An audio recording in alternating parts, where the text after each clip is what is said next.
akuntan manajemen mengakomodasi kesenjangan ini? Saksikan jawabannya di Ngopi Bareng Ana.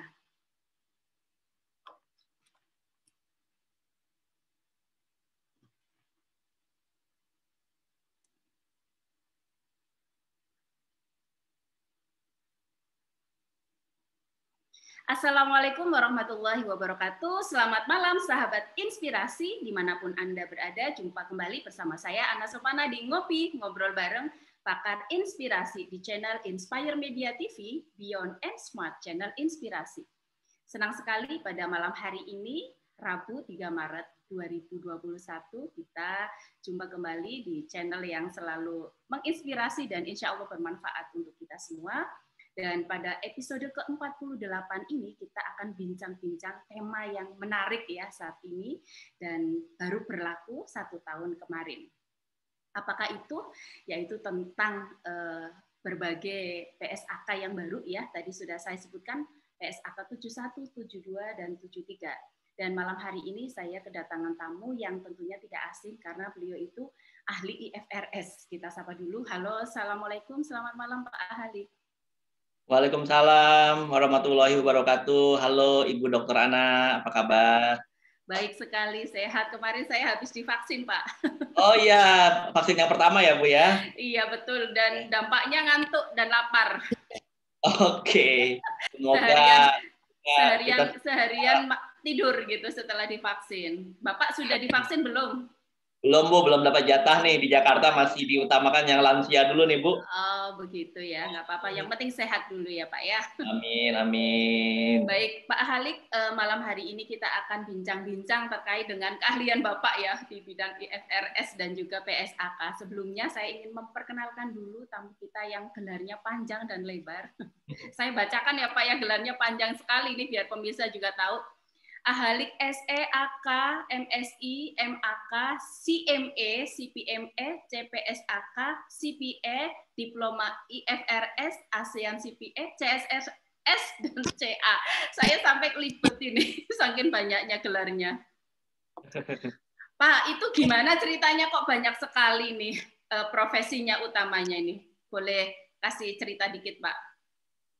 Oh iya Bu, kalau saat ini saya auditor ya Bu ya, saya partner di kantor akuntan publik MGN, saya juga di kantor jasa akuntan Bu, ya kantor jasa akuntan ahli, saya juga dosen ya, dosen akuntansi tentunya sama dengan Bu Ana ya. Iya, dosennya di PPM School Management ya Pak ya?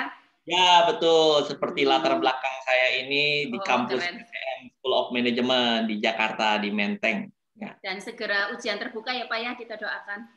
Amin, tinggal dokternya. Insya Allah doakan semuanya. Oke, beliau alumni dari S1 di Perbanas Jakarta, S2 di UI dan juga di Universitas Mercu Buana Jakarta. Jadi memang hobinya suka sekolah nih. Dan suka meneliti karena bukunya ada 8 buku akuntansi, keren banget nih ya Allah. Tepuk tangan pemirsa ya, keren banget. Baik pemirsa, sambil kita bincang-bincang santai, sambil kita diskusi, kita ngopi. Pak Halik, ngopi apa hari ini? Ya, kita ngopi dulu. Iya, ngopi apa. Dan pemirsa, ada souvenir dari Inspire Media TV bagi penonton yang beruntung. Jadi saksikan terus Ngopi Bareng Ana. Pak Halik, mungkin satu pertanyaan dulu Pak. PSAK yang saya sebutkan tadi ada 71, 72, 73 sebenarnya bahas apa sih Pak? Karena juga banyak mahasiswa mungkin sebagian sudah tahu dengar, mungkin sebagian juga belum tahu. Kira-kira mungkin apa sih kemudian ada perubahan dan ini berlaku efektif di tanggal 1 Januari 2020. Nanti implikasinya seperti apa kita akan diskusikan. Sebelumnya silakan mungkin kalau ada pengantar terlebih dahulu untuk diskusi kita malam hari ini. Silakan Pak Halik. Oke, baik. Terima kasih Bu Ana atas akhirnya saya ini ya bisa tampil di Ngopi Bareng Ana setelah sekian lama saya menjadi viewer, menjadi penonton, akhirnya diundang juga sama Ibu Dokter ini. Terima kasih banyak. Terima kasih. Iya, Bapak. Ya, oke. Teman-teman semua ya, semoga kita dalam kondisi sehat semua ya, kondisi sehat ya, apalagi Bu Ana udah divaksin, semoga COVID ini cepat berlalu ya. Amin. Sehingga kita bisa kumpul-kumpul lagi, saya bisa ke Malang atau Bu Ana bisa ke Jakarta gitu kan. Amin, insya Allah. Ada konferensi. Pengen banget mengundang Bapak gitu ya. Iya Bu. Ya, jadi intinya PSAK 71, 72 dan 73 ya. Jadi 71 itu kan tentang instrumen keuangan ya. Instrumen keuangan bisa kita pastikan bahwa setiap perusahaan itu pasti punyalah yang namanya instrumen keuangan. At least mereka punya kas kan, nggak mungkin perusahaan nggak punya kas gitu ya. Oke, lalu pasti mereka punya yang namanya piutang gitu kan. Oke, piutang itu juga kan instrumen keuangan. Nah, untuk yang lain-lainnya itu tambahan lah. Kadang perusahaan itu ada yang punya investasi di saham gitu ya, investasi di obligasi, atau memang perusahaan itu memiliki utang ya. At least punya kas sama piutang lah gitu ya. Kalau mereka jualan yang namanya bisnis itu kan pasti jualan ya. Jualan itu kan pasti biasanya kalau bisnis itu kan biasanya jualannya kadang ada punya piutang juga gitu kan. Oke, kalau kas itu kan udah pasti. Kalau yang lain-lain itu additional lah, misalkan investasi di saham, ya nggak semua juga perusahaan punya gitu ya. Investasi di obligasi juga nggak semuanya punya ya. Lalu derivatif, apalagi itu udah levelnya level tinggi lah ibaratnya gitu ya. At least piutang lah nanti yang akan kita bahas gitu ya, atau mungkin investasi di saham nanti. Nah itu PSAK 71. Nah, kalau PSAK isunya apa sih dalam PSAK 71? Nah, nanti kita akan lihat ya. Kalau PSAK 72 itu mengenai pendapatan dengan pelanggan, pendapatan yang berasal dari kontrak dengan pelanggan. Ya, siapa sih perusahaan yang nggak punya pendapatan gitu ya? Yang namanya bisnis kan maunya punya pendapatan gitu kan. Nah di sini dibahas tentang sebenarnya bagaimana sih kapan sih kita bisa ngakuin pendapatan sebenarnya gitu. Ya dalam PSAK 72 itu. Nah, sementara dalam PSAK 73 itu bahas tentang sewa. Nah, banyak sekali perusahaan-perusahaan itu punya sewa kan, entah mereka nyewa mobil, ya, nyewa bangunan gitu ya. Oke, pasti ada istilahnya transaksi-transaksi sewa gitu kan. Oke, kecuali kalau Bu Ana kan udah punya inspired building gitu ya. Insya Allah bentar lagi jadi ya Bu ya. Insya Allah sudah diresmikan, tapi karena masih pandemi kita masih masuknya masih WFH Pak. Oh iya betul juga. Event pun udah jadi belum bisa kepake juga ya Bu ya. Betul. Ya inilah kita tunggulah semoga lancarlah pembangunannya dan bisa segera dipakai gitu ya Bu ya. Amin. Oke. Ya. Oh ya saya akan share screen ya. Saya akan share screen ya. Boleh silakan. Mungkin dijelaskan perbedaan mendasar antara PSAK 71 dengan 55 ya yang digantikan, kemudian ya, betul. 2 dengan 23 dan 73 dengan 30. Nah, ini artinya PSAK ini. File saya udah terlihat, Ibu? Belum, Mbak. Belum ya? Double klik mungkin. Nah. Sekarang udah terlihat? Sudah. Oke. Sudah ya? Oke. Ya.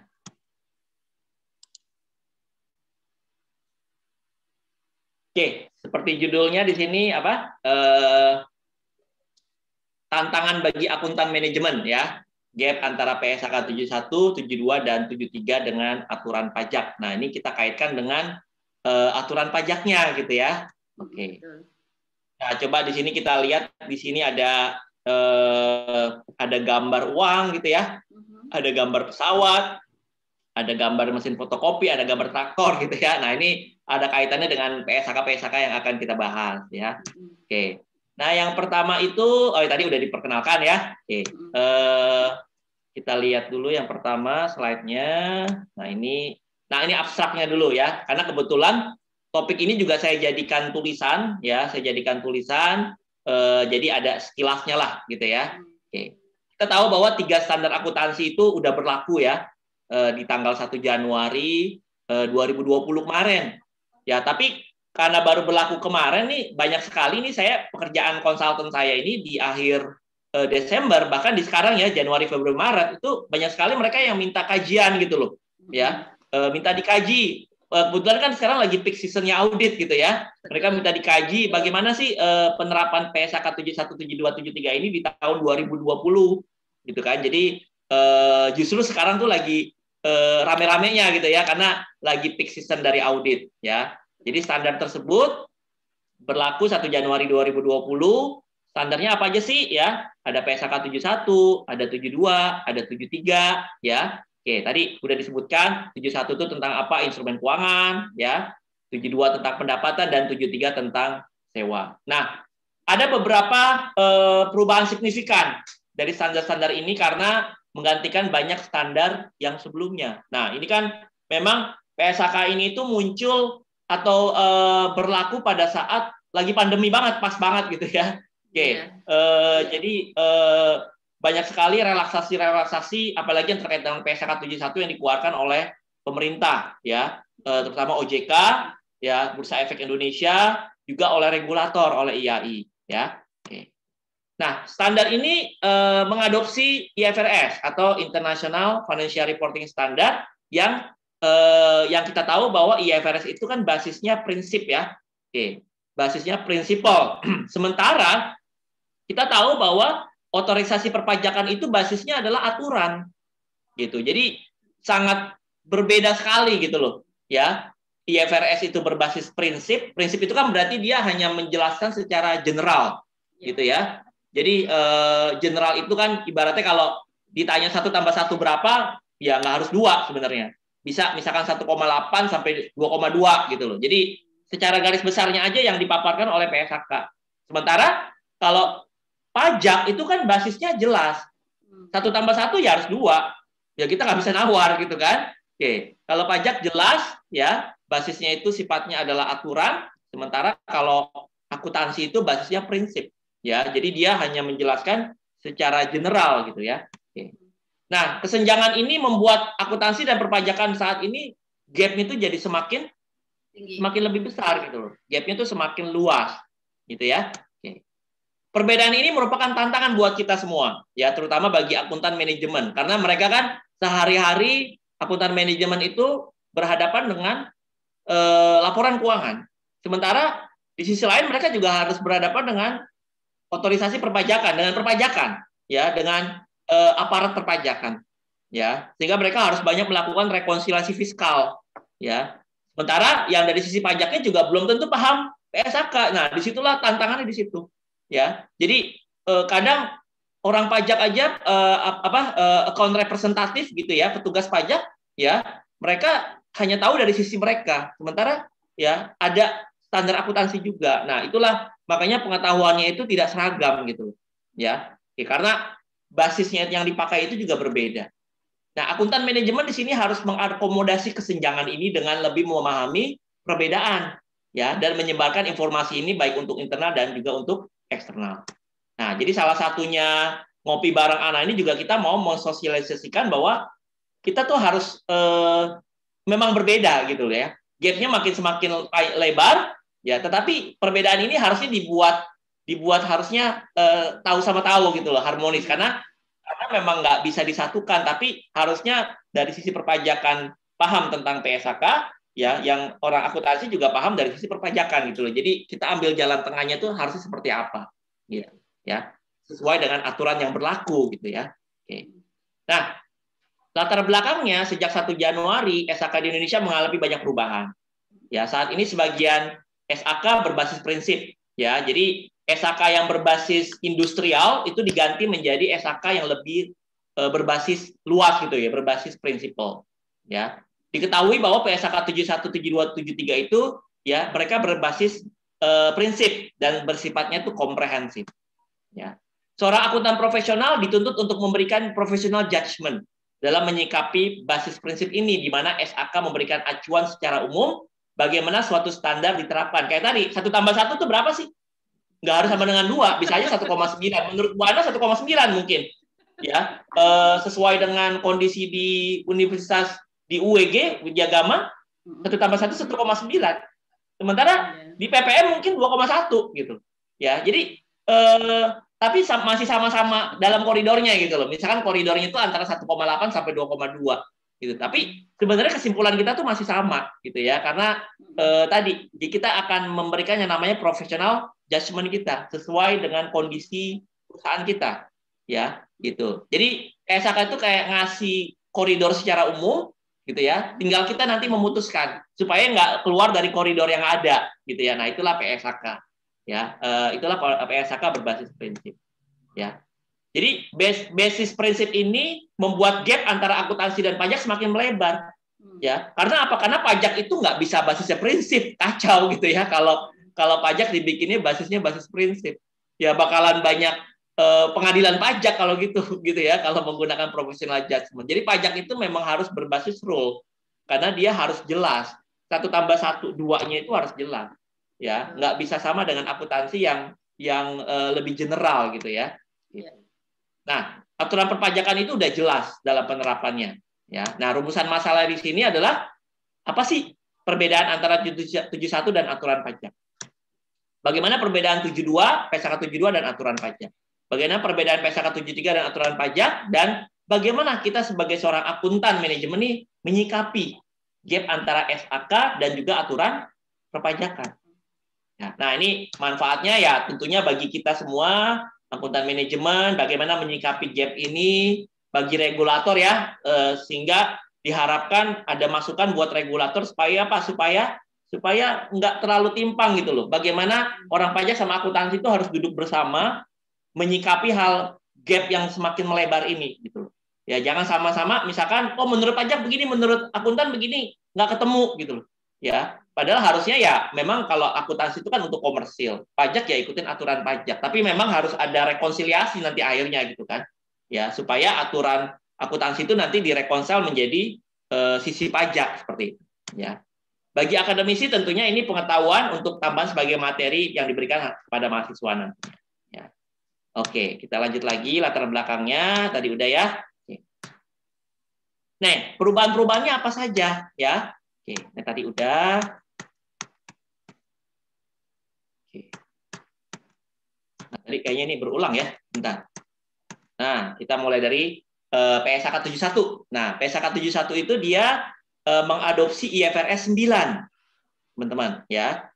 Jadi aslinya itu kan kita mengadopsi IFRS, ya PSAK 71 itu dia IFRS 9 atau financial instrument, ya. Apa sih yang dimaksud dengan instrumen keuangan gitu ya? Tadi kan seperti di pengantar, at least tiap perusahaan itu pastilah punya financial instrument. At least punyalah yang namanya kas gitu ya, atau piutang pasti punya. Nah, instrumen keuangan itu kalau bahasa planetnya gitu ya. Oke, kalau PSAK itu kan kadang bahasanya itu bahasa planet gitu ya. Oke, bahasanya itu bahasa standar, bahasanya itu sangat tinggi.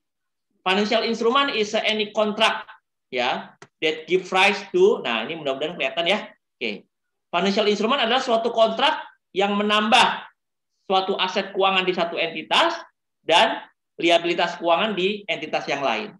Ya, jadi kalau di sini kita lihat ada dua pihak yang terlibat gitu ya. Oke. Kalau bagi satu pihak itu aset, berarti bagi pihak lain itu utang ataupun modal. Ya, seperti inilah kalau kita punya piutang, pasti lawan kita ngakuinnya utang, betul nggak gitu ya? Gitu. Kalau kita punya utang, pasti lawan kita ngakuin piutang, gitu sebaliknya. Nah, seperti contoh di sini misalnya, ya. Oke, misalkan kalau kita punya kas di bank, berarti ada pihak lain yaitu bank mengakui sebagai utang kepada nasabah, betul nggak? Gitu. Kita ngakuinnya cash on bank, berarti pihak lain mengakui sebagai utang kepada konsumen. Ya, kalau kita punya piutang, pasti ada pihak lain yang mengaku sebagai utang. Ya, kita punya investasi di obligasi, berarti akan ada pihak lain yang mengaku sebagai utang obligasi. Gitu. Jadi kebalikannya aja gitu ya. Kalau kita punya investasi di saham, maka ada pihak lain yang mengaku sebagai modal saham seperti itu. Ya, oke.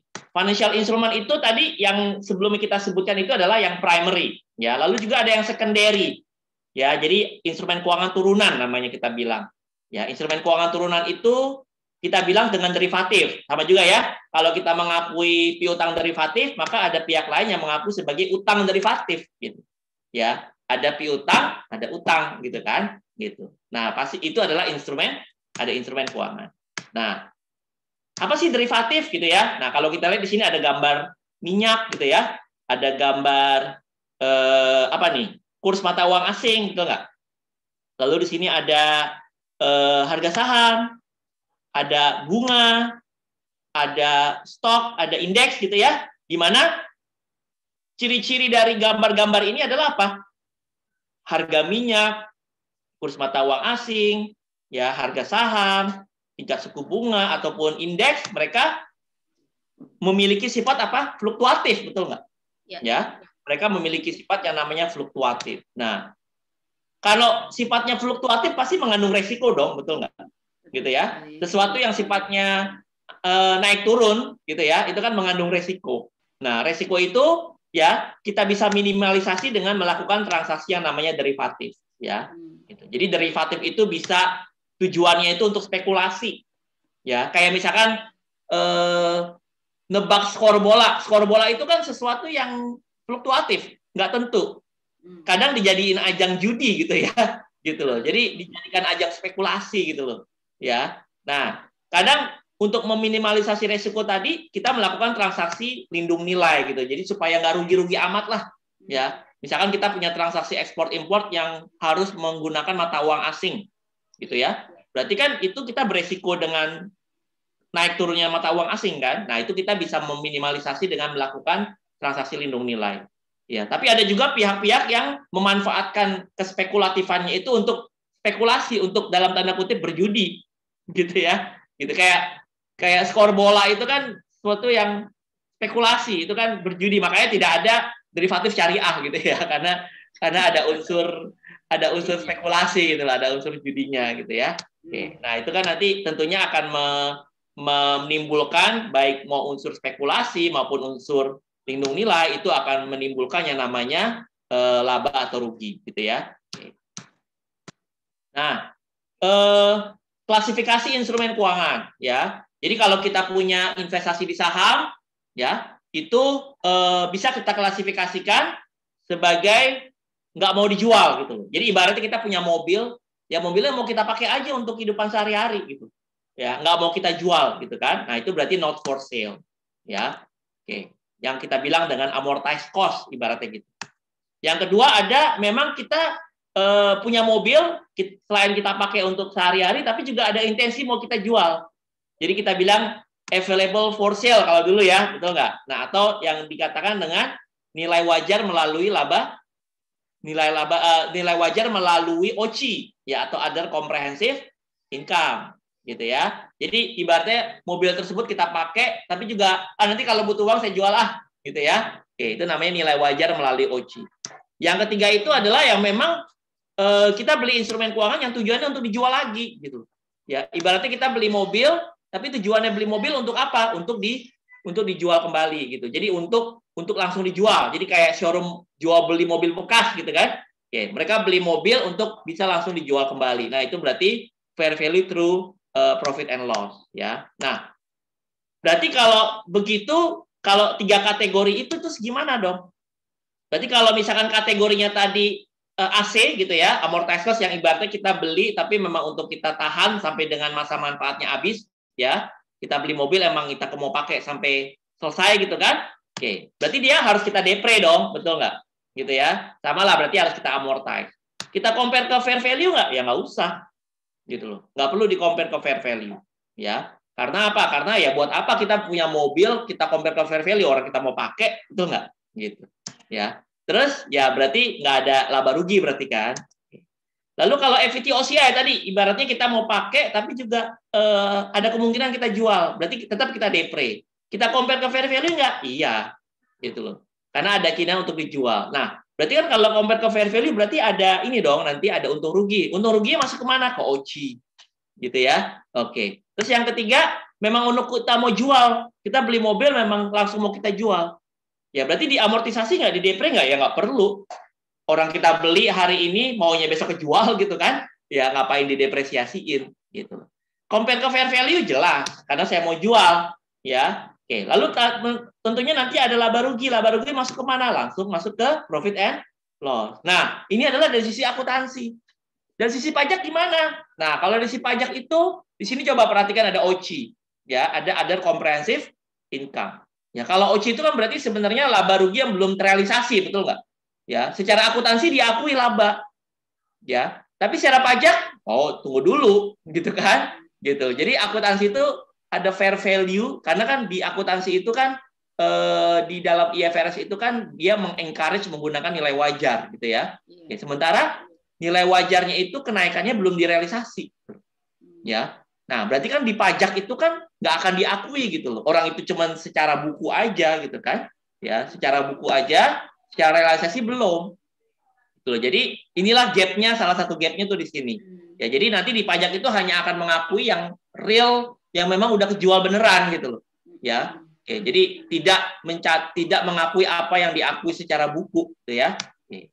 Nah, sekarang yang kedua, tadi kan at least kalau kita punya perusahaan, ya paling nggak kita punyalah yang namanya piutang gitu ya. Kita punya yang namanya piutang. Nah, piutang dalam PSAK 71 itu dikategorikan dalam 3, gitu ya. Ada piutang jenis 1, ya, stage 1 namanya. Nah, stage 1 itu berarti gini. Kalau dari gambar di sini berarti gambarnya happy ya, betul nggak? Ya, emotikonnya happy. Piutangnya itu happy. Ya, artinya apa? Berarti artinya kita punya piutang ya lancar-lancar aja lah gitu ya. Aman, lancar dan aman. Aman, lancar gitu ya. Yang kita ngasih debitur kita tuh orangnya amanah gitu ya ibaratnya. Gitu ya. Gitu. Nah, itu masuk stage 1. Nah, kalau masuk stage 2 itu udah berarti perform namanya gitu ya. Lalu ada yang selanjutnya masuk kategori kedua, stage 2. Nah, ini udah mulai agak ini nih, nunggak-nunggak nih. Gitu ya. Gitu. Udah mulai agak nunggak-nunggak masuk stage 2. Nah, ini emotikonnya udah mulai flat gitu ya. Oke. Udah kita mulai worry nih, aduh piutang kita gimana nih? Dia udah telat nih bayar nih. 60 hari gitu misalnya. Iya, udah telat-telat bayarnya. Iya, betul. Nah, kalau yang ini udah mulai telat-telat nih. Udah telat-telat 6 bulan gitu ya, gitu. Dan seterusnya. Nah, kalau yang stage 3 itu udah parah gitu loh. Udah kita datengin rumahnya, ya, udah kita teleponin orang tuanya, teleponin pacarnya, istrinya, suaminya gitu ya. Nggak bisa balik juga. Iya, udah stage 3 gitu ya. Gitu. Nah, artinya apa? Artinya kita punya piutang. Piutang itu kan ibarat kayak penyakit, betul nggak? Bawa penyakit. Penyakitnya apa? Penyakitnya ya gagal bayar, betul nggak? Ya, cuman ada 2 kemungkinan kalau kita punya piutang. Ya, entah itu piutangnya bisa ditagih atau nggak ditagih gitu kan, 2 itu aja pokoknya kemungkinannya. Tapi kan kemungkinan kebanyakan itu kemungkinan nggak bisa ketagih gitu. Ya, jadi namanya piutang itu dia mengandung gen penyakit. Penyakitnya apa? Rugi, gitu kan. Nah, oleh karena itu di PSAK 71 ya itu kita harus ya spiritnya ya di PSAK 71 itu kita harus sedini mungkin mencadangkan, gitu. Jadi jangan sampai udah kejadian, baru kita nyadangin, gitu. Jadi mulai dari awal lancar aja udah harus dicadangin, gitu ya, dalam piutang ini, gitu. Jadi karena dia mengandung gen rugi, gitu ya, dia mengandung gen rugi, maka dari awal itu udah harus kita cadangin, gitu loh, ya, gitu. Karena apa? Karena tadi piutang itu mengandung gen rugi. Nah, inilah nanti yang akan berbeda signifikan dengan pajak, gitu loh. Di akuntansi kita itu membebankan, berarti kita mencadangkan gitu ya. Namanya mencadangkan kan berarti kita mengakui beban, betul nggak? Beban. Ya, beban penyisian, piutang ragu-ragu gitu ya. Oke. Sementara kan kita baru nyadangin, kita cuman baru kayak udah negative thinking aja. Kalau sama piutang tuh di akuntansi pokoknya kita negative thinking aja, ya. Udah cadangin aja pokoknya, gitu. Tapi di pajak gimana? Ya pajak kan nggak mau kalau udah jadi beban, sementara belum kejadian, betul nggak? Ya. Jadi di pajak itu harus benar-benar udah kejadian, baru boleh dianggap sebagai beban. Nah, itulah gap-nya. Ya, jadi kalau di akuntansi itu kan mau sedini mungkin udah dicadangin, gitu, ya. Sedini mungkin udah dicadangkan. Sementara di pajak, nanti dulu. Kalau udah benar-benar kejadian dan udah ada prosesnya lewat notaris, pengadilan, barulah boleh nanti dibebankan kan. Kan prosedurnya berat kalau di pajak kan. Sementara di akuntansi udah diminta buru-buru nyadangin gitu. Ya, gitu. Nah, itu gap yang lumayan lebar ya antara akuntansi dan juga pajak. Ya, kalau akuntansi maunya buru-buru dicadangin. Gitu. Sementara di pajak nanti dulu harus melalui prosedur yang panjang gitu loh birokrasinya. Baru boleh dianggap sebagai beban seperti itu, ya. Nah, itu di PSAK 71. Kalau PSAK 72 gimana? Nah, PSAK 72 itu terkait dengan dia mengadopsi IFRS 15. Ya, dari pendapatan dari kontrak dengan pelanggan. Ya, pendapatan dari kontrak dengan pelanggan. Ada 5 step model untuk mengakui pendapatan. Ya. Jadi yang pertama, identifikasi itu kontrak-kontrak kita dengan pelanggan. Ya. Jadi kita kan kalau dengan pelanggan itu kan kadang ada kontraknya. Kontraknya itu kan ada klausul. Lihat benar-benar klausulnya. Apa sih hak dan kewajiban kita di situ? Ya. Lalu identifikasikan ya hak dan kewajiban kita di situ apa? Ya. Lalu tentukan harga transaksi. Ya, lalu alokasikan harga transaksi dan yang kelima adalah baru kita bisa mengakui yang namanya pendapatan. Nah, ini saya kasih contoh ilustrasi yang gampang. Misalkan di kasusnya, ada 2 cara mengakui pendapatan. Nah, kalau kita lihat gambar di sini ada secara overtime. Jadi kalau ibarat itu penggaris, kita ngakuin pendapatan itu sepanjang waktu, gitu ya. Oke. Yang kedua, at the point in time. Berarti kalau lihat dari panahnya, kita hanya mengakui pendapatan nanti pada saat tertentu saja. Ya, jadi at the point in time. Ya, oke. Sekarang kita lihat contohnya. Ya, misalkan ini ada contoh airline case di tahun 2018. Ya, teman-teman mungkin di sini semua tahu ya, kasusnya di Indonesia sebenarnya gitu ya. Tapi saya sembunyikan aja namanya gitu ya. Oke, kasusnya di Indonesia, salah satu maskapai nasional kita lah, ibaratnya gitu ya. Oke, itu kan tersandung kasus PSAK 72 sebenarnya gitu kan. Gitu. Terkandung kasus PSAK 72. Nah, misalkan di step 1 kalau kita lihat ya. Tadi kan apa? Step 1 identifikasi kontrak dengan pelanggan. Ya. Oke, misalkan di sini Koala Airlines ya. Koala Airlines saya sembunyikan namanya ya. Koala Airlines ya membuat kontrak dengan AGH Company tanggal 31 Oktober. Kontraknya apa sih? Ya. Kontraknya itu Koala Airlines itu minta AGH Company ya untuk masangin WiFi di dalam pesawat. Jadi kayak apa? Kayak penerbangan luar negeri ya. Kalau penerbangan luar negeri itu kan maskapai luar negeri ada WiFi ya. Gitu. Jadi maskapai nasional kita salah satunya itu bikin kontrak ya supaya dipasangin WiFi di dalam pesawat itu. Kontraknya tanggal 31 Oktober 2018. Ya. Oke. Lalu step 2. Apa sih di situ hak dan kewajibannya dalam kontrak tersebut, ya. Oke, di sini si AGH Company ini akan menginstall WiFi di dalam pesawat-pesawat si Koala tadi, gitu ya. Oke, terus kewajibannya si Koala Airlines itu memberikan haknya memberikan fasilitas itu kepada AGH Company, ya. Oke, jadi oke boleh nih AGH pasang WiFi nggak apa-apa di dalam pesawat Koala tadi, gitu ya. Oke. Silakan pasang WiFi di dalam pesawat-pesawat. Jadi rencananya tuh kalau saya terbang dari Jakarta ke Malang, ya saya bisa pakai WiFi di pesawat tersebut gitu ya. Gitu. 15 menit pertama gratis, selanjutnya harus bayar gitu ya. Gitu.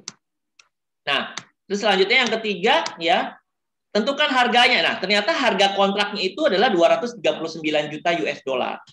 Ya, 239 juta 940 US dollar itu kontraknya selama 15 tahun. Itu loh, untuk kontrak selama 15 tahun ya. Jadi nanti si AGH itu nanti akan dikasih fee ya dari Garuda akan dikasih fee dari si AGH Company itu dalam 15 tahun kontrak 239 juta. Gitu ya. Oke. Nah, itu kan tadi kontraknya 31 Oktober ya. Nah, terus step 4 tentukan harga kontraknya itu dalam pengakuan pendapatan. Nah, berarti kan harusnya fee yang diakui oleh Koala Airlines tadi 239 juta dibagi 15, betul nggak? Iya. Gitu ya, 239 juta dibagi 15. Gitu. Kan 15 tahun, harusnya 15 juta ya per tahunnya ya. Oke. 15 juta. Sementara di sini yang diakui oleh, seharusnya kan yang pendapatan yang diakui oleh Koala kan hanya 2 bulan, betul nggak? Oktober sama Desember gitu ya. Gitu. Ya. Oke, karena kan tadi 31 Oktober, berarti kan November sama Desember, maaf. Ya, November sama Desember yang diakui berarti kan hanya 2 juta kalau gitu kan. Hanya 2,6 juta. Tapi yang diakui oleh si Koala itu, jurnalnya dia ngakuin pendapatannya berapa? 239. Gitu. Jadi pengakuan pendapatannya terlalu besar. Iya, harusnya kan diakui cuma 2.666 gitu kan. Oke, sementara dia akui 239. Nah, itu kan kasar bener gitu ya. Akuntansinya nih anak semester 1 juga pasti udah tahu gitu loh, ini salah banget gitu ya. Gitu. Ya, anak semester 1 yang baru ngambil pengantar akuntansi aja ini tahu nih salah benar gitu ya. Salahnya kebangetan lah ibaratnya gitu ya. Nah, ini kan salah satu kasus yang gitu menyalahi. kan. Dan disengaja. Iya, betul, betul. Makanya kan kasusnya ada 2 orang komisaris itu yang nggak mau tanda tangan kan. Nah, akhirnya kasus ini ke blow up gitu ya, Bu ya. Betul Gitu. sekali. Ya, justru kalau mereka nggak mau tanda tangan itu justru yang bikin jadi kasus itu terblow up. Jadi orang kan jadi bertanya, ada apa nih dengan airlines ini gitu kan? Dan Gitu. Jadi menampar akhirnya jadi wajah BUMN kita ya. betul, betul. Iya, betul. Jadinya makanya auditornya kena sanksi gitu ya. Perusahaannya kena sanksi, semua yang tanda tangan itu kena sanksi dalam laporan keuangan gitu karena udah minta pendapat dari IAPI, dari para ahli segala macam ya menyatakan ini salah gitu loh perlakuan akuntansinya seperti itu. Ya. Nah, ini adalah salah satu yang dalam PSAK 72 itu menyalahi apa prinsip dalam PSAK 72 gitu ya. Ini berarti salah banget gitu ya. Ya. Salah total. Salahnya parah ya, Pak. Betul, Bu, betul ya. Nggak perlu ilmu tinggi-tinggi ya kalau ini ya. Kayak mahasiswa pengantar akuntansi semester 1 juga udah bisa gitu loh mendapatkan ya bahwa ini adalah salah gitu ya. Gitu. Ya. Oke, nah sekarang kalau pengakuan pendapatan di ini gimana dong di industri real estate misalnya gitu. Nah, kalau di real estate itu kalau dulu boleh mengakui pendapatan sesuai dengan progres. Gitu. Jadi kan kalau kita beli, saya misalkan mau beli real estate di Malang gitu ya, gitu loh. Saya baru beli sekarang, baru nanti dapatnya 3 tahun lagi. Kan nanti saya nyicil gitu ya, bayar ya. Oke. Nah, kalau dulu tuh berarti perusahaan propertinya boleh ngakuin itu sepanjang waktu gitu loh, dulunya boleh. Sesuai dengan progres. Tapi kalau sekarang udah nggak bisa. Sekarang itu harus ya pada saat nanti serah terima kunci gitu loh. Kan berarti baru lama kan, baru 3 tahun lagi gitu. Ya, baru 3 tahun yang akan datang mereka baru bisa ngakuin pendapatan. Sementara selama mereka membangun tidak ada pengakuan pendapatan. Nah, tapi mereka duit udah terima gitu, betul nggak? Ya, uang udah terima, tapi nanti pengakuan pendapatan nanti pada saat serah terima gitu. Makanya industri real estate ini banyak yang tahun 2020 kemarin jadi rame gitu ya gitu. Nah, gapnya sama pajak ini jadi jauh juga. Sementara kan di sisi uang mereka udah terima, betul nggak? Iya. Ya, mereka di sisi uang udah terima. Ya, tapi pengakuan pendapatannya belum. Itu kan udah harus kena pajak gitu ya, karena uangnya udah terima. Ya, udah kena pajak finalnya udah kena mereka gitu loh. Tapi pengakuan pendapatannya belum gitu karena uangnya udah terima, tapi pengakuan pendapatannya belum. Nah, itu kan udah beda gitu loh antara perpajakan dan juga PSAK 72 gitu. Iya. Ya. Jadi gapnya jadi semakin lebar kalau dulu boleh ngakuin sepanjang waktu gitu ya, step by step, kalau sekarang enggak gitu. Jadi pada saat nanti serah terima seperti itu. Ya. Nah, itu di PSAK 72. Sementara kalau PSAK 73 ya PSAK 73 itu intinya adalah apa sih bedanya dengan yang sebelumnya gitu ya. Ya, intinya perbedaannya adalah dalam PSAK 73 itu ya pokoknya yang namanya sewa itu jatuhnya itu adalah kepada financialist gitu aja. Kepada sewa pembiayaan. Ya, di mana kalau sewa pembiayaan itu kan atau financialist ya. Oh ya, kita lihat dulu di sini tipe-tipe dari leasing. Ya. Kalau operating lease kan jurnalnya simple. Kita bayar sewa ya udah rent expense pada cash, betul nggak? Gitu kan? Ya, kalau kita sewa kan langsung rent expense pada cash. Sementara di lessornya juga simple, cash pada pendapatan sewa gitu aja kan, gitu ya. Oke. Ya. Nah, terus kalau financialist itu kan jurnalnya lebih ribet. Kita ngakuin aset sama utang gitu ya. Kok kontraknya sewa tapi ngakuin aset. Nah, memang seperti itu kalau financialist. Ya, kontrak nyewa. Tapi ngakuin di akuntansinya seolah-olah kayak beli. Gitu ya. Seolah-olah kayak beli tapi nyicil, makanya ngakuin aset pada utang. Ya. Lalu pada saat kita bayar cicilannya, bayar sewanya dianggap sebagai cicilan gitu kan? Gitu. Jadi ada pembayaran utang, ada pembayaran bunga, sama cash, gitu kan? Gitu. Ya. Terus nanti kita mendepresiasikan aset yang kita sewa. Loh kok gitu ya? Iya kan, kayak seolah-olah kayak beli tapi nyicil. Ya, jadi kayak udah punya kita gitu loh, walaupun bentuk kontraknya adalah sewa, gitu ya. Nah, sementara kalau di sisi lesornya, ya dia nyatetnya berarti kebalikannya ya. Kalau di lesinya nyatet sebagai utang, maka dia nyatet sebagai piutang. Gitu ya. Dia ngakuin nanti asetnya berarti lepas gitu ya. Terus pada saat dia nerima uang gimana? Dia nerima cash. Ya. Nah, cash itu yang dia terima itu dianggap sebagai penerimaan piutang gitu kan. Ya, cash, interest revenue sama piutang. Nah, coba lihat di sini nggak ada kan pendapatan sewa? Ya. Nggak ada itu beban sewa ada nggak? Nggak ada. Nah, gitu ya. Sementara kalau di pajak gimana ya? Di pajak kan ngakuinnya sebagai ya bentuk kontraknya sewa ya sewa gitu. Ya. Oke, kalau di akuntansi kan seolah-olah kayak beli tapi nyicil gitu kan. Ya, diakui sebagai aset. Gitu. Kalau di pajak pokoknya ya kalau kita misalkan nyewa gedung atau tanah segala macam peralatan ya sewa gitu. Dianggap sebagai operating list aja gitu ya. Oke. Karena sesuai dengan kas yang kita terima atau kita bayar. Sementara kalau di akuntansi bisa dianggap jatuhnya itu financial list gitu. Sementara di pajak anggapannya operating list. Nah, itu kan udah beda lagi. Gitu ya. Di akuntansi sekarang diotomatiskan gitu ya dalam tanda kutip supaya jadi financial list gitu ya. Sementara di pajak operating list gitu. Ya. Di akuntansi coba lihat di sini. Dia mengakui beban bunga, mengakuin depre gitu ya. Oke, sama pajak mana ada diakuin interest expense sama depre. Sama pajak yang diakui ya beban sewa namanya gitu kan harusnya gitu. Sementara di akuntansi dia mengakui sebagai ada beban bunga sama depre gitu. Nah, itulah gap yang terjadi gitu. Ya, karena di akuntansi itu gini ya, dulu sebelum tahun 2012 banyak perusahaan-perusahaan airline gitu ya. Mereka tuh di laporan posisi keuangannya nggak punya aset pesawat, ya. Mereka nggak punya aset pesawat seperti itu, ya. Kan pembaca pada bingung kan kalau gitu ya. Kok perusahaan airlines tapi nggak punya aset pesawat, ya. Nah, ternyata mereka itu banyak kan nyewa gitu loh. Nyewanya itu kategorinya operating list.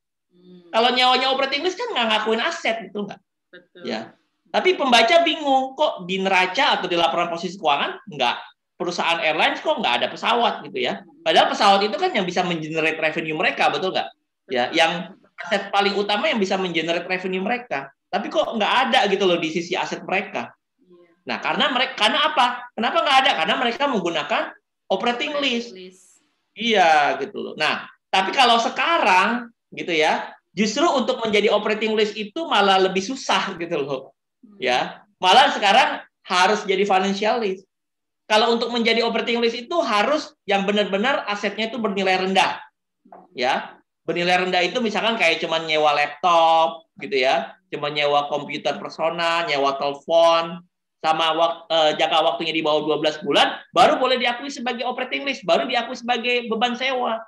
Gitu loh. Kalau bukan yang bernilai rendah dan bukan ya di bawah 12 bulan itu udah otomatis financial list. Ya, jadi akuntansi itu yang namanya sewa itu lebih pokoknya jatuhnya itu defaultnya gitu ya ibaratnya ya. Otomatisnya itu adalah financial list. Gitu. Sementara kalau di pajak untuk menjadi financial list itu susah justru. Gitu loh. Ada syarat-syaratnya gitu. Nah, inilah yang membuat gap-nya jadi semakin lebar gitu loh antara akuntansi dan pajak.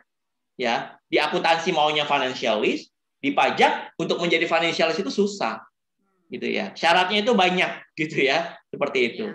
Nah, jadi itulah yang membuat gap-nya antara pajak dan akuntansi jadi semakin lebar. Nah, itulah tantangan buat kita sebagai akuntan manajemen, kita sebagai dosen gitu ya, sebagai praktisi di perusahaan maupun dari sisi pajak. Jadi menurut saya orang pajak sama orang akuntansi, para pejabatnya itu antara organisasi IAI ya dengan direktorat pajak dengan IAPI harus duduk bareng gitu. Ya, waktu kemarin saya ikut seminar yang di IAPI juga seperti itu. Ya, mereka mengusulkan ya supaya duduk bareng supaya gap-nya itu nggak terlalu jauh gitu. Atau mungkin nggak apa-apa, memang peraturannya memang beda-beda gitu ya. Tapi paling enggak saling memahami gitu loh, supaya nggak berantem gitu ya, gitu loh. Inilah yang membuat sekarang seperti apa Pak Halik ya akhirnya dengan gap yang semakin tinggi ini terus gimana akhirnya sekarang? Ya tetap masih masing-masing Bu. Jadi justru nanti berselisih pahamnya jadi lebih banyak. Karena tadi mereka juga dari dulu memang harus duduk bersama Bu usulannya gitu loh, supaya nggak terlalu saling memahami lah gitu loh. Ya orang akuntansi harus memahami pajak, pajak harus memahami akuntansi. Jadi kita nanti rekonsiliasinya itu jadi nggak banyak pertentangan gitu. Yang tidak mau duduk siapa ini Mas? Ya sebenarnya bukan yang nggak mau duduk ya, mau sama-sama karena aturannya memang jelas-jelas berbeda sih Bu memang. Itu memang gitu. Apalagi akuntansi kita tahu akuntansi itu kan ilmu dinamis ya. Betul. Terus kita harus bagaimana nih? Artinya kita sebagai dosen ya, tentunya mahasiswa yang kebetulan tertarik di bidang akuntansi manajemen, dia kan harus bersikap ketika menghadapi fenomena gap seperti ini. Nah, peran kita sebagai dosen harus seperti apa nih? Ini banyak mahasiswa yang nonton soalnya. Nah, salah satunya nih acara ngopi bareng anak ini sangat bagus Bu. Ya kita melakukan sosialisasi gitu ya. Seperti ini gapnya. Jadi yang hadir itu harusnya ada orang pajak gitu ya, akademisi, akuntan, supaya sama-sama saling paham gitu loh. Ya, jadi jangan menurut pajak tuh gini nggak bisa gitu loh. Menurut akuntansi gini nggak bisa. Ya memang sebenarnya dua hal itu memang berbeda gitu. Apalagi akuntansi itu ilmu yang dinamis, betul nggak? Ya, baru satu kita paham PSAK ini udah berubah lagi, ada lagi amandemennya gitu kan. Ya, Ibu sendiri sering melihat kan di WA grup itu banyak sekali, ini expose draft, PSAK ini ada lagi, yang ini belum paham udah ada lagi gitu ya. Gitu. Nah, jadi itu tantangan sekali buat kita. Jadi bagi kita tuh dosen, ya harusnya kita nanti memberikan pemahaman kepada mahasiswa kita, karena nanti mahasiswa kita kan bakalan ada yang menjadi praktisi di perpajakan, bakalan ada yang di akuntansi gitu ya. Jadi mulai dari sekarang tuh mereka harus paham dua-dua hal tersebut gitu. Jadi jangan dijadikan merasa benar.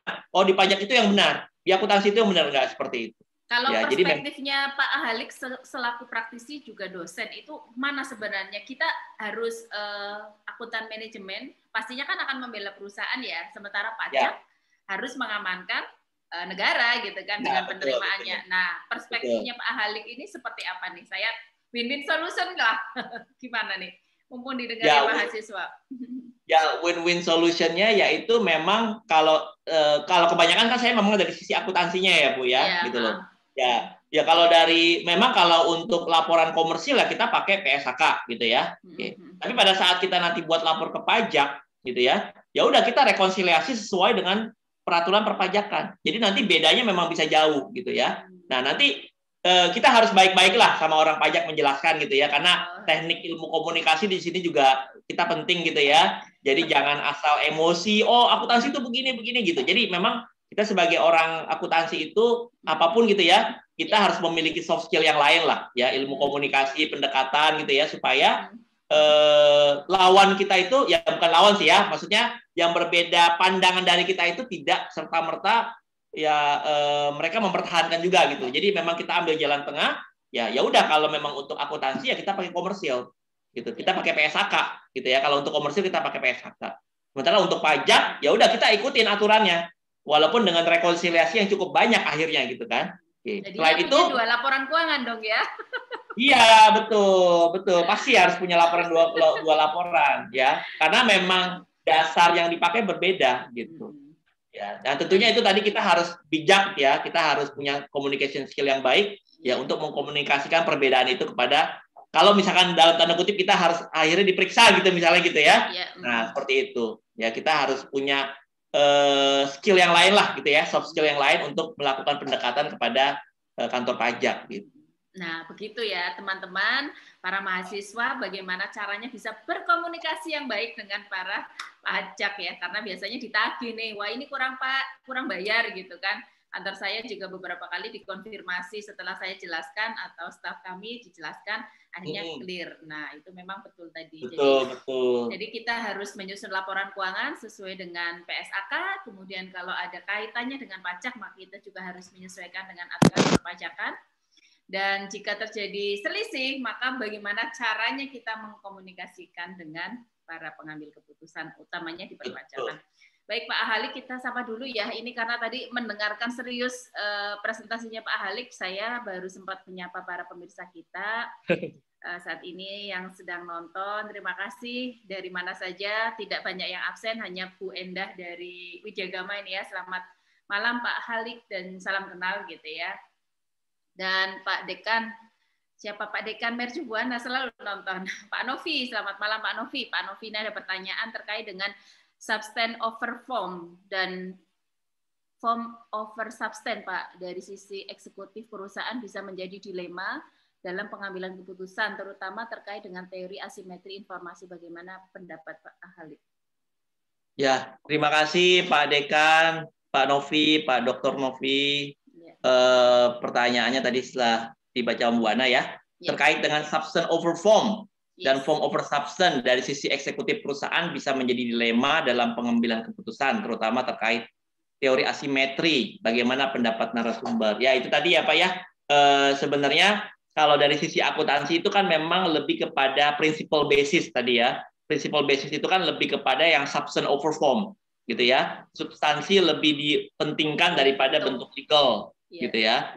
Sementara kalau dari sisi pajak kan memang form over substance justru gitu ya. Oke, jadi memang kebalikannya dari sisi substance over form dan form over substance aja itu udah berbeda gitu ya, gitu loh. Ya, misalkan dari sisi katakanlah kita punya induk sama anak. Kalau induk sama anak itu kan kalau dari sisi akuntansi substance over form-nya ya digabung karena mereka satu perusahaan gitu kan. Ya, tapi dari sisi pajak ya memang itu berbeda gitu ya. Sama-sama punya dua NPWP yang berbeda. Perlakuannya harus treatment-nya satu-satu. Sementara kalau di akuntansi nanti digabung. Nah, di situ kan berarti nanti dalam kaitannya dengan teori asimetri informasi gitu ya. Oke, memang nanti yang memang sebenarnya untuk yang asimetri informasi itu semoga tidak akan terjadi gitu ya. Karena apa? Karena laporan yang kita akan laporkan untuk publik kan memang yang berdasarkan PSHK, bukan yang berdasarkan pajak ya. Nah, menurut saya untuk mengeliminasi hal-hal tersebut ya, yang memang tidak akan mengurangi nilai substansinya. Misalkan katakanlah dari sisi umur aset gitu ya.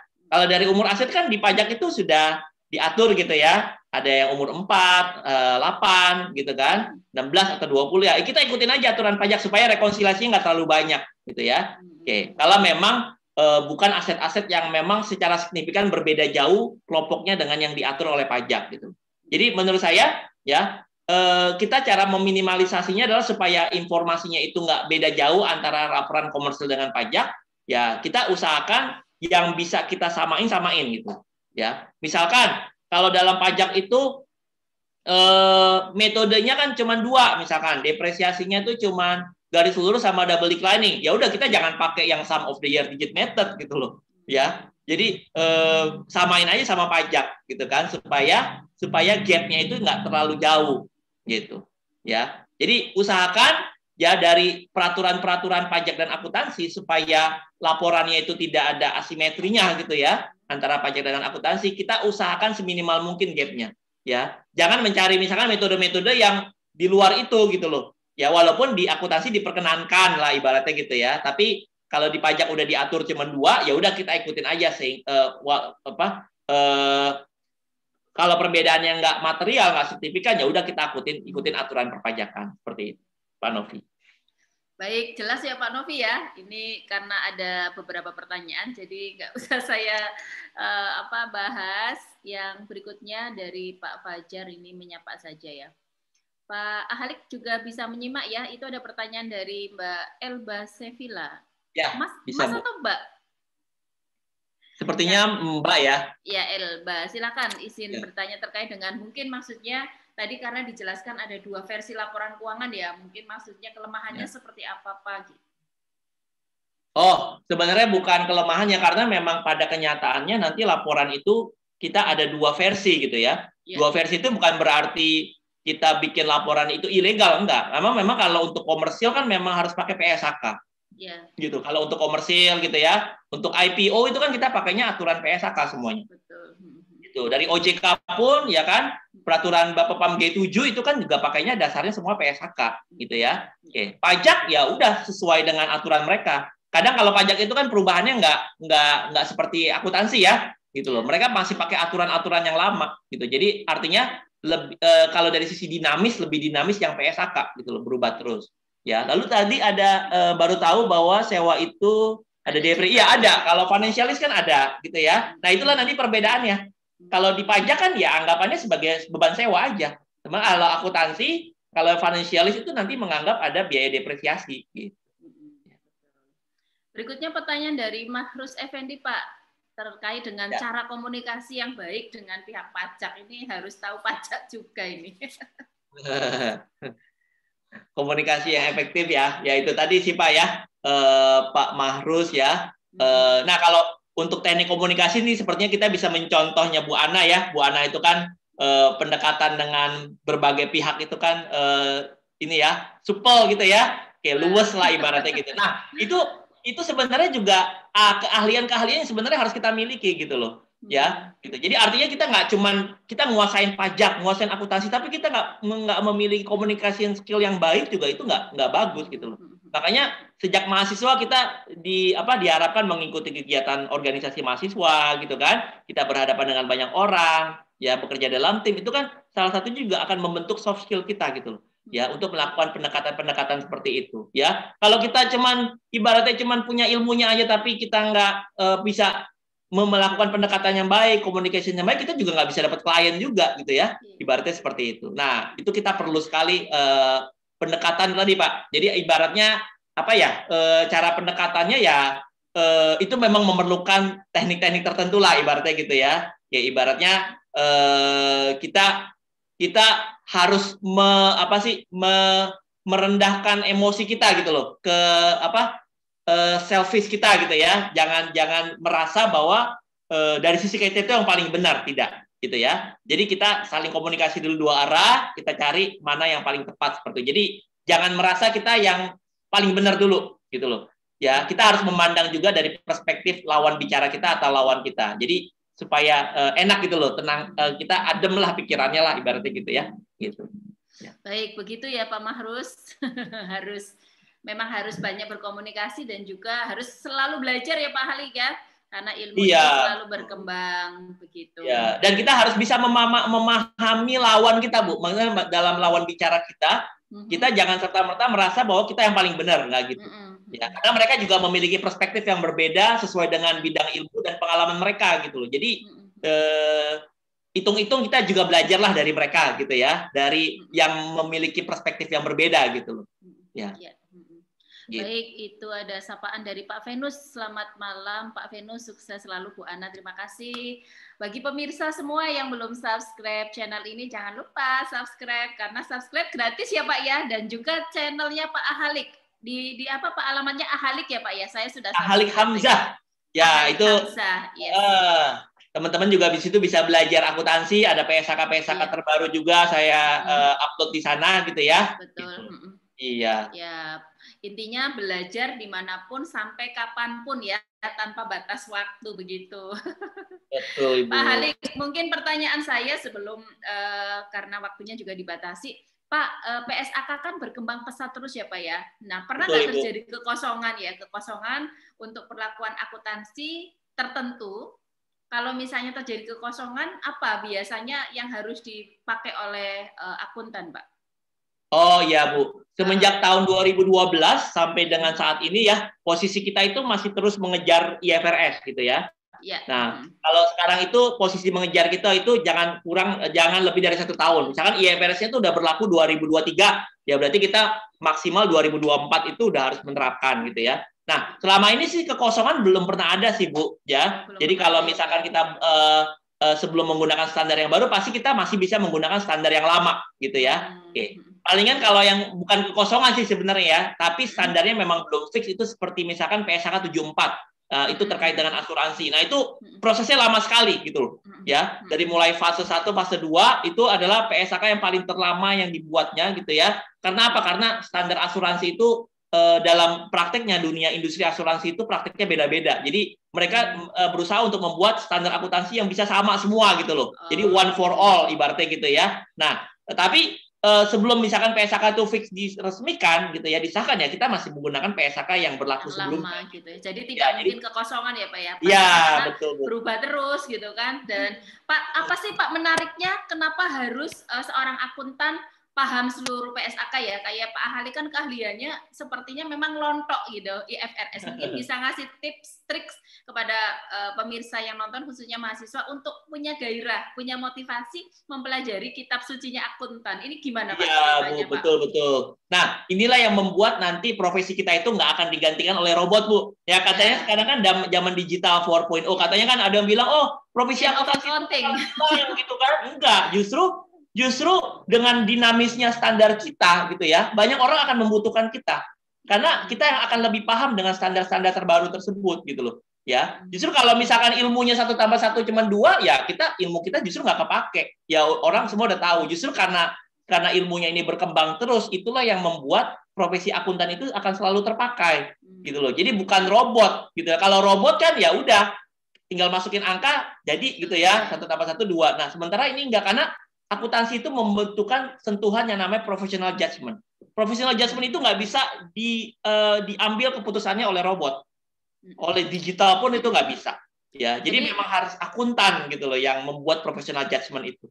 Jadi para akuntan muda yang saat ini nonton harus belajar PSAK ya Pak ya? Iya, harus, betul. Itu kitab suci kita. Ya. Semakin banyak kita paham PSAK, insya Allah klien juga semakin banyak gitu ya. Ya, itu jelas itu ya. Kerjaan juga pasti akan semakin banyak insya Allah. Amin. Nah, ini teman-teman, ini tips dari Pak Ahalik ya. Jadi kalau paham PSAK pasti akan banyak diundang gitu ya oleh perusahaan-perusahaan. Karena apa? Karena perusahaan itu juga update-nya butuh pendamping gitu ya Pak Ahalik ya, konsultan dan sebagainya. Pak, masih ada pertanyaan dari Pak Mas Muhammad Fauzi Fikri Haikal, Pak. Menurut Bapak, ya itu mungkin bisa dijawab Pak sebelum kita akhiri. Ya. Menurut Bapak, dengan adanya PSAK 1 mengenai instrumen keuangan menimbulkan kerugian pada PPA badan, ya berarti maksud saya berdampak gitu terhadap PPA badan gitu ya Pak. Oke, iya. Kalau di PSA, untuk PSAK 1 yang mana dulu nih? Misalkan terkait dengan tadi ya kerugian piutang ya, betul nggak? Nah, pasti kalau dari sisi komersil kan kita tadi kan dimintanya oleh PSAK 1, oke, kita punya piutang, cadanginlah dari awal gitu ya. Jadi spiritnya itu diminta nyadangin gitu loh. Karena yang namanya tadi piutang itu memiliki gen yang namanya gen rugi gitu ya. Ya ibaratnya kalau kita ngasih pinjam duit ke temen kan nagihnya susah bener gitu ya. Oke. Nah, seperti itu juga PSAK 71 terkait dengan piutang. Jadi sebisa mungkin udah kita cadangkan. Sementara di akuntansi kan berarti udah diakui beban gitu ya. Kalau kita nyadangin. Sementara di pajak ya belum dong, jangan dulu. Ya, kalau nanti benar-benar nggak ketagih, baru boleh dijadiin beban. Nah, itu juga ada prosedurnya berat gitu ya. Jadi harus ke pengadilan dulu, ada tanda tangan notaris gitu ya, ada syaratnya lah. Nah, di pajak itu untuk jadi beban itu susah gitu loh. Sementara di akuntansi justru di encourage ya, dari awal udah diakui sebagai beban penyisian piutang seperti itu. Gitu ya, Mas Haikal ya. Pak Halik, saya ada 2 hadiah dari Inspire Media untuk pemirsa yang kayaknya penonton baru ya, ini Mbak Elba Seville. Silakan nanti bisa send alamat ke nomor HP saya ya di 081252 651 675, saya catat habis ini. Dan juga Mas Mahrus Effendi, karena Mas Haikal kemarin sudah dapat, saya masih ingat namanya, jadi gantian yang lainnya. Oke. Gantian ya Bu ya. Ya, saya juga nanti kirim lagi ke Pak Halik ya. Biar. Ya, terima kasih Ibu. Oke, baik, terima kasih para pemirsa sudah menyaksikan acara Ngopi Bareng Ana pada malam hari ini dengan tema Akuntan Manajemen, gap antara PSAK 71, 72, dan 73. Semoga bermanfaat dan silakan kalau bermanfaat boleh di-share ke teman-temannya. Terima kasih Pak Halik atas waktunya, luar biasa. Terima kasih Bu Ana dan teman-teman, semoga bermanfaat. Ngelontok PSAK-nya ini luar biasa.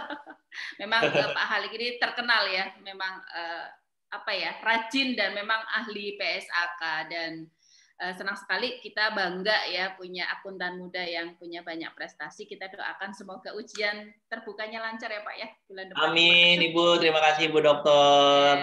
Dan semoga segera profesornya juga. Amin, Ibu juga ya, Ibu juga. Amin, Ya amin. sama. Oke.